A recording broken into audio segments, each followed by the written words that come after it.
I'm Laura from Doggy U, and if you aren't familiar with my channel, I am a certified guide dog trainer instructor and someone who's been training service dogs professionally for over 12 years now.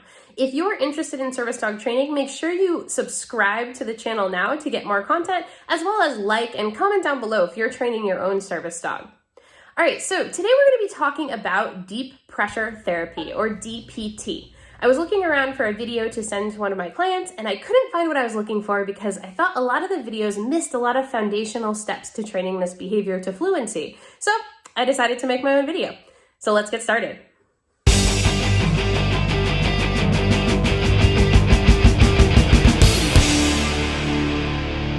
So before we get started, I just want to know if this is a task that you are planning on training your dog. If it is, make sure you comment below and tell me where you are in the process. Hopefully this video will give you lots of tips on how to move forward. So the first thing I want to talk about is what is deep pressure therapy and what can it do for you when you train your dog to do that task? Pug.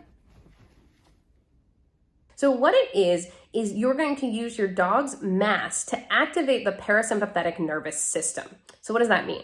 It means we're going to take your body from that fight and flight response to activating the parasympathetic nervous system, which will calm you down. It lowers your heart rate as well as your blood pressure and creates a feeling of calmness, especially in difficult situations. This task can be incredibly helpful for things such as autism spectrum disorder, ADHD, sleep disorders, as well as anxiety, PTSD, panic attacks, and those types of things. I've also found for myself that it's incredibly helpful in shortening the time and severity of migraines. So it's a really helpful behavior that's relatively simple to teach to the right dog as long as we put those foundations in before we get started. And speaking of the dog we're going to use, we want to make sure that the dog we're using for this particular task is not body sensitive, so isn't nervous about stepping on your body or your personal space, doesn't have issues around that. We want to think about the dog's preferences, and we don't want to make them do things that make them uncomfortable. That being said, we want to think about that in all of service dog work. If the dog isn't comfortable being on your personal space or your body, maybe it's not the right dog to be a service dog for you. Along those same lines, I want to be clear here that teaching your dog this particular task, DPT, does not automatically make them a service dog. A service dog takes 1 to 2 years to train, is trained in obedience, public access, and tasks, as well as you have to have a diagnosed disability according to the ADA. So teaching this task does not automatically make your dog a service dog. So there's my little disclaimer before we get started. All right, with that out of the way, I think we're ready to get started. There's a couple different ways to teach deep pressure therapy, and it depends really how you're going to utilize it. A lot of people will teach the dog to go over their lap and use DPT that way. That's really good for grounding and anxiety, but unfortunately for me, that's not what works best. So what I actually teach is what I call sternal deep pressure therapy, where the body mass of the dog is primarily laying on your sternum, your chest area, while you are laying down. I find this to be incredibly helpful in activating the parasympathetic nervous system, so this is the way I train it. That being said, everything that you learn in this video is going to be useful in training the over the lap technique as well. So do what works for you and feel free to experiment to see what works best for your specific situation. I do want to also point out that the sternal deep pressure therapy, or the laying down deep pressure therapy, obviously has its own limitations in that you're probably not going to do that in a restaurant. That being said, there's ways to make it work. For instance, my car has is set up for camping, so it's got a sleeping pad in the back, but you can also, go to your car if you have one and lay the seat all the way back and do it that way, as well as find a couch or just the floor if you need to use this type of method for DPT. If you're going to train the over the lap version, that does have more applications. You could do that more easily when you're out and about, so you may want to train both. Now, you may see other trainers doing a lot of luring to train this behavior. This video isn't going to be that. It's not to say that I won't use luring at all, but it is to say that I think it's really important to shape a lot of service dog tasks. The reason that I use shaping a lot for behavior as well as things like mat work is because we want the dog to be able to respond independently of what you're doing to the behavior. So if you're not in the right state to be able to cue the dog is able to make decisions on your behalf, and giving them the confidence to make those decisions through techniques such as shaping is a really great way to build your dog's confidence and allow them to respond in the moment. Shaping also allows the dog to generalize better to new environments and new situations, as well as make sure that you're not having to lure the dog permanently into position, because I do see a lot of people who are still having to lure their dog when they need them, and to me, that's not a behavior that's trained to fluency. So we're gonna start this behavior off with some simple shaping techniques. If you're not familiar with the idea of shaping, go ahead and watch this video here on shaping behavior with novel objects. It'll also help you start with what we're going to do some foundational work with, which is a little bit of mat work. All right, let's get started. So this may be counterintuitive, but we are going to start training this behavior by first making our dog comfortable on uneven or unstable surfaces. I just want you to remember in all of your training that slow is fast. If you skip these beginning simple steps, it can pop up later in the behavior, and now you have to go back and redo the foundation. So we might as well start at the beginning and chop it up into tiny little chunks so that your dog can be successful. So I always start with making my dog comfortable on uneven surfaces, because you're asking your dog to step on your body, which is generally uneven surfaces, and some dogs can be uncomfortable at first with that feeling if they're not naturally prone to this behavior. So you'll see here that I am using fancy dog training equipment to get this to work on my dog's proprioception as well as confidence. However, you can do these same behaviors with things like couch cushions and ottomans and steps and any uneven surfaces that you have that you can work with your dog with. We want them to be comfortable doing obedience behavior, sit, down, stay, all on these slightly unstable surfaces before we move on to the next step. The next step is to make sure that your dog has a very solid down stay. So if your dog doesn't know a down stay yet, I'll link a couple videos up here to help you with your down, as well as some tips for getting a really solid stay. But we want to make sure that your dog has a solid durational down stay in position. That also means that when you ask your dog to stay in position, that you have a release word that means that they can get up now. We're going to be using that later on when we start practicing this task. Make sure you're always rewarding in that down position.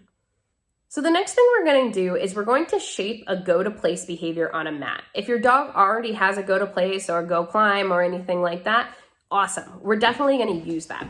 So the reason that I teach a go to place to start with is to work on body positioning for the dog in the ultimate behavior that we want. So it's very clear what we're asking, as well as having a go to place is useful for all service dogs in general. I want to be able to throw a napkin on the floor and have my dog go and lay in place on that napkin if I were, say, at a friend's house or something like that.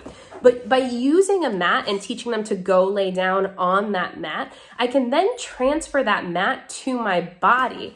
And I'm now breaking this behavior down into tiny little pieces where I can get accuracy on where I want the dog on the body, as well as to start making them, for dogs that may be a little bit more hesitant to do this behavior, more comfortable because they see the mat, which they've already trained on, and now it's on your body. So the behavior and the setup looks the same to them, and the only thing that we're changing is where that mat is. You can use the video above to teach the dog to go to place. Remember that we want our reward in position, and then we're going to vary where that mat is through the house, outside, on an object, so that we're teaching the dog that the mat can be anywhere, and they're gonna go to that place, lay down, feet in position, and then release the dog when you're ready to release them. Next, you're gonna practice that go to place and down on the mat in a variety of locations, as in you're going to be sitting and asking for the behavior, standing and asking for the behavior, not looking at the dog. You're going to be laying down. What we want to do is train that go to place and lay down behavior to fluency, no matter what your body is doing, so that the dog understands that when you do this from laying down on the couch or the floor, that you are able to give these cues from wherever you are and the dog is able to respond. The next step that I find helpful is to train a chin rest. If you've never trained a chin rest, you can check out my video about that here. But basically what that means is the dog is going to rest their chin or the bottom of their neck in your hand. And then we're going to transfer that to other things like being able to have the dog chin rest on your knee so that eventually when you ask for the dog to lay in the DPT position across over your body, you can also ask them to chin rest, put their head on your shoulder, which I find incredibly helpful. All right, so now that we've got all these foundational behaviors out of the way, it's time to actually start practicing the DPT behavior. To do that, we're gonna go ahead and get our mat and put it on our body. I like to start the dog off with me on the couch. The reason I do this is there's less room for error. So a lot of people will start directly on the floor, but I find that then the dog may come in a direction that you don't want, and we wanna train the right position from the start. So I'll start the dog between my legs on the couch with me laying down and then cue them to go to place. They should go over my body onto the mat, and you can help them with an extra down cue if you need to and a chin if you need to do that. If your dog goes down but not into the exact right position, you can use a food lure to help them move the couple inches they need to get into the correct position. Having food up above your head in your hand can be helpful when you're first starting out. Here's just a couple more reps of the behavior where now she's starting to go into position correctly the first time. And you can see that I have the food in my left hand up above my head. And then I'm feeding for that, but I'm not luring her into position.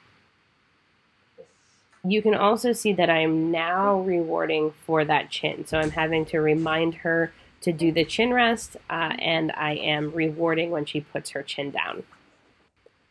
I'm also asking her to wait until I cue the behavior so that we can get some cue discrimination in there as well.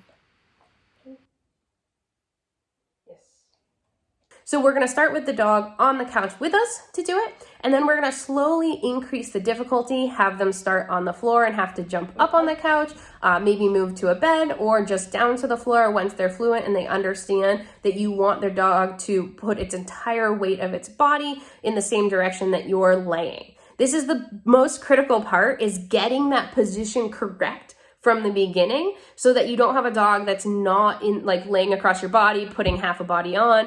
This is more important for smaller dogs. My dog is 40 pounds, which is perfect for me, but any lighter, and it would be really important that they were directly on my chest for me in particular. If you've got a larger dog, this may be less of an issue for you, but I want to start with good foundations from the beginning. So we'll start from the couch. Have the dog jump from the floor onto the couch and into position, and then start changing our position up as in where our body is laying. While they're getting into position, we're going to feed in that position. So you're going to feed, feed, feed, and then use your release word. I use the word free to release my dog from that position. So if you need to, when you say free, you can toss the cookie away so that they get up so you can do another rep, but eventually you won't be doing that.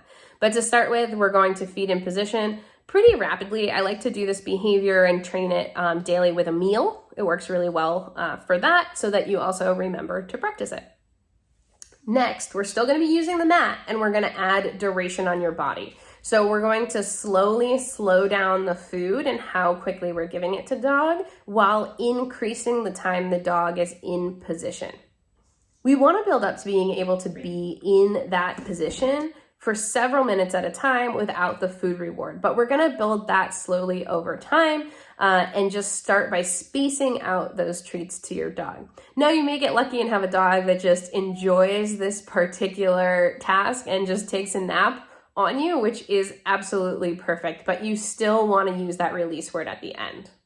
Since this entire time, we've been shaping the dog to go to the mat, and the presence of the mat is the cue for the dog to get on the mat, or you may have a cue such as go to place that you use. We're now gonna work on replacing that go to place cue with an actual verbal cue for the dog. You can also use a physical cue such as tapping yourself if you'd like to, but I'd like to be able to do this one just on the verbal cue. To do that, we're gonna do new cue, old cue, reward. So if you were using go to place to get them to go to place, you're gonna say whatever your cue is. It could be DPT, it could be hug, whatever you wanna use. Then you're gonna say go to place, and then the dog does it, you're gonna reward. So we wanna make sure that we can get that onto cue before we remove the mat, which is going to be the next step. So the next step is getting rid of the mat. To do that, we're going to fold the mat in half to start with, making the target mat on your body smaller. If your dog is able to do that 10 times and get into the correct position, we can get rid of the mat altogether, and now we should have the behavior on cue. Remember, when we're changing anything for the dog, we're going to go back to an easier iteration of what we're doing. So for example, for this, when I get rid of the mat, I'm going to position the dog between my legs on the couch to start with and ask and cue the dog from that easier position where they can be most successful and reward them heavily for doing it now that we've changed some portion of the behavior. Next, it's time to generalize. So that means that you are going to practice asking for this cue from various locations. You're going to go on the floor, the couch, your bed, wherever, the seat of your car, wherever you might be asking the dog to do this position. You're going to practice, practice, practice. We're also going to add in some distraction here. So that means that maybe you're going to start petting your dog, or you're going to have your legs shaking, or anything else that may happen when you're going to need to use that task. We're going to add it in here. If your dog doesn't break that DPT position, you're going to reward for it. And finally, we're going to practice having the dog come from different locations. So we want to see if we can cue the dog while they're laying down on the floor and we're on the couch, or we're in the bedroom and they're in the kitchen. Where can we cue the dog from? And we want to be able to generalize so that the dog can come running from anywhere to come up and execute this task for you. All right, everyone, I hope that video helped clarify how you should train deep pressure therapy or help troubleshoot any issues you were having with it. If you need extra help, make sure you check out our Patreon page at patreon.com/doggyu, where I do a monthly live Q&A where you can submit questions. I do bonus video content, as well as elite level members have access to video reviews. So I will review your videos of training and help you get unstuck or troubleshoot any issues that you're having. If you have questions, make sure you comment down below. And if you like this video, give it a thumbs up and subscribe to this channel for more service dog content. Thank you so much for watching, and happy training.